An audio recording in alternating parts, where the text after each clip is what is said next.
In recent weeks, the world has seen a flare-up in hostilities between Azerbaijan and Armenia near the contested lands of Nagorno-Karabakh. This long-simmering conflict is once again hot, so I've asked CACI Director Svante Cornell to talk to us about what's going on in the region. Svante, what is happening in the Caucasus? So predictably, we have a flare-up of violence between Armenia and Azerbaijan. This is something that is entirely predictable because for the past 10 years or so, from almost year to year, there has been an increase in hostilities in this conflict that, of course, dates back to the early 1990s. I say predictable because, on the one hand, you have a basic situation in this conflict that is untenable and has been untenable for a very long time. Namely, that the country that is smaller and poorer, which is Armenia, won the war in the early 1990s with the help of Russia, and because Azerbaijan, which is almost four times larger by population, and has a lot of oil, had a lot of internal trouble.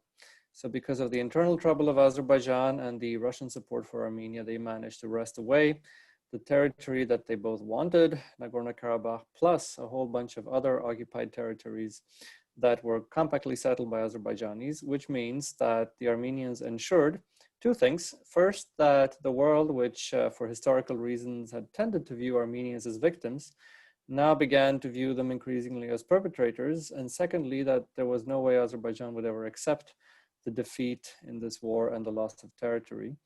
And if you had had a situation where the international mediation mechanism or negotiations had gone anywhere, things might have been different, but unfortunately that's not been the case. And Azerbaijan is feeling increasingly that negotiations are not going anywhere. And that's contributed to this escalation and the growing use of violence. Thank you. A couple questions for you. I know that this isn't a new conflict. Like you said, there's been flare-ups over the years, but I'm wondering, this seems a little bit different, and I was wondering if you think it is, and is there a possibility for a wider war? Well, I think it's different in several ways. I mean, the things that have bothered me for a while is that for so long, this has been termed a frozen conflict. And among a lot of US policymakers, and by the way, the United States is one of the mediators in this conflict, together with Russia and France, which already is a problem because getting those three mediators to agree on anything is already difficult. But among a lot of the US officials who have been involved in this, there's been a sense that, well, at least this is not a major war. Maybe if we start digging in this pot, things would actually get worse rather than better. And if it's frozen, let it be frozen, and that's the least evil, if you will. Unfortunately, I think that's been a mistaken analysis for a long time, and for a couple of reasons. There are three major things that have shifted. One is the general, if you will, world politics, which is that across Eurasia, you see how big powers, especially, but everybody, is really doing what they can get away with, rather than following norms and rules. The Russians are grabbing pieces of Georgia, pieces of Ukraine, what the Iranians are doing all the way from Lebanon to Yemen, we all know, Turkey engaging in wars and civil wars in Syria and Libya, the Chinese, you could go on and on.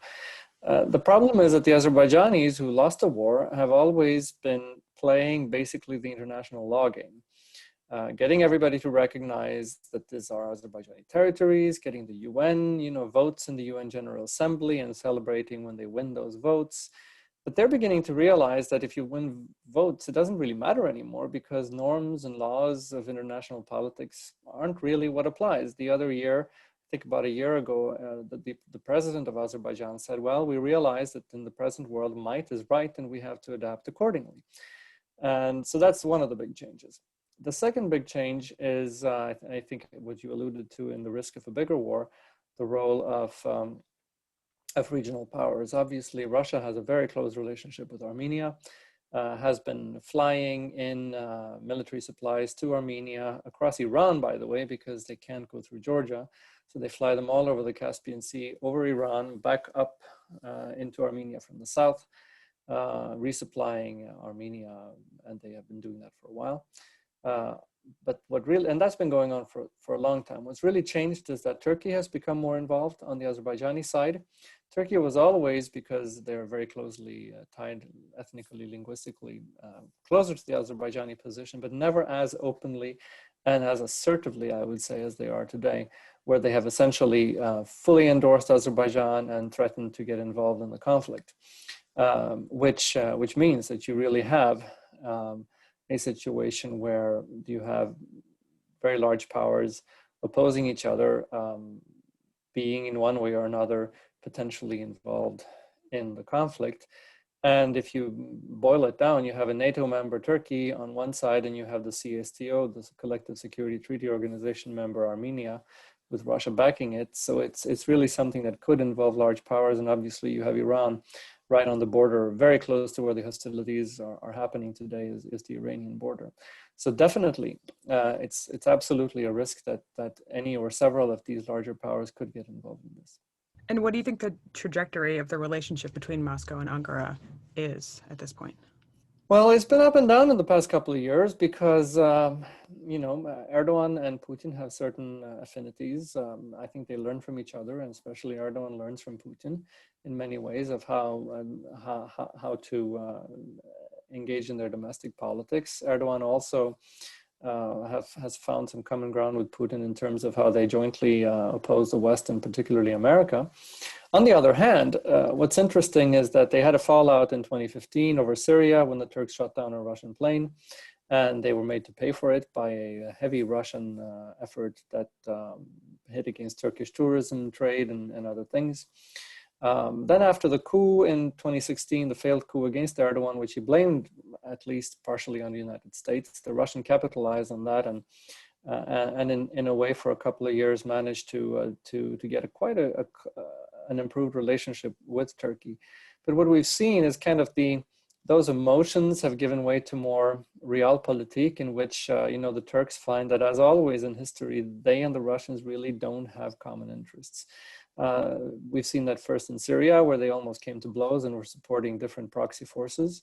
That then translated into the Libyan conflict, where they very directly were supporting different actors in that civil war. And again, Turkish drones hit basically Russian private military targets there. And that creates a situation in which they are very much in Ankara beginning to, I think, realize that this idea that they would have some kind of Eurasian bloc with the Russians against the West is not really working out. And the Turks have very much read into the Russian actions in the Caucasus that this is not directed just against Azerbaijan, but also against Turkey, because in July, the pipeline infrastructure that carries oil and gas to Turkey was very close to the area where the hostilities took place just a month or two ago.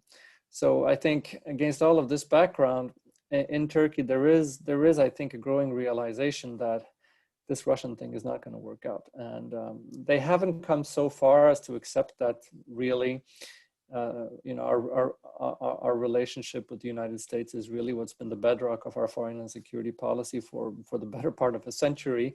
And that worked well for us, and we should go back to that. They're not there yet, but I think there's definitely an opportunity here for the United States to look at this in that way, to see that in Libya, as well as in the Caucasus,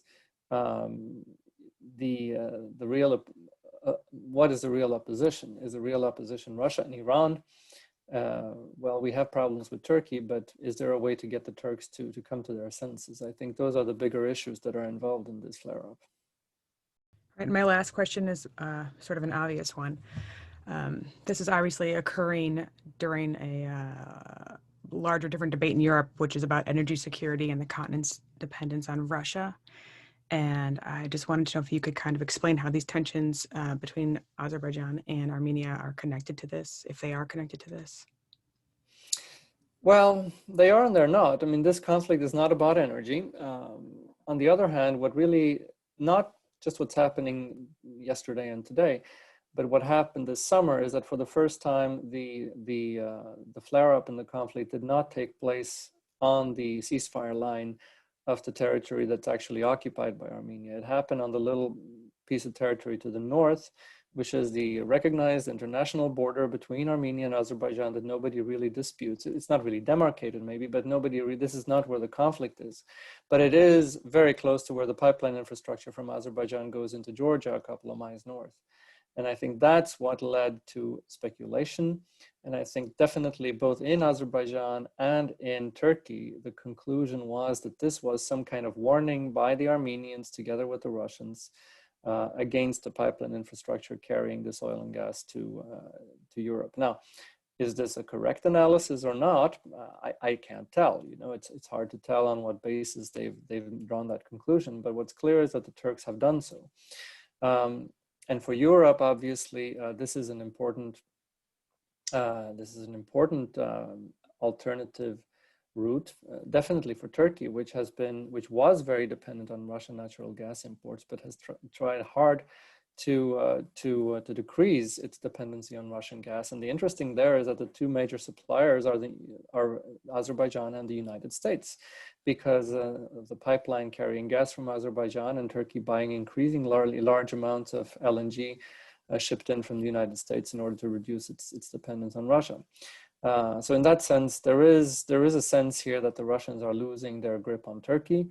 But there is also, of course, the reality that Azerbaijani oil pipeline exports provides about, I would say, 40% of Israel's oil supplies and almost as big a chunk of Italy's imports. So this is really serious in terms of several countries in the Mediterranean and in Europe in terms of their energy security. Well, thank you so much for your time. This doesn't appear to be going away anytime soon, so I will keep you on speed dial. Absolutely. Thanks. Take care. Anytime.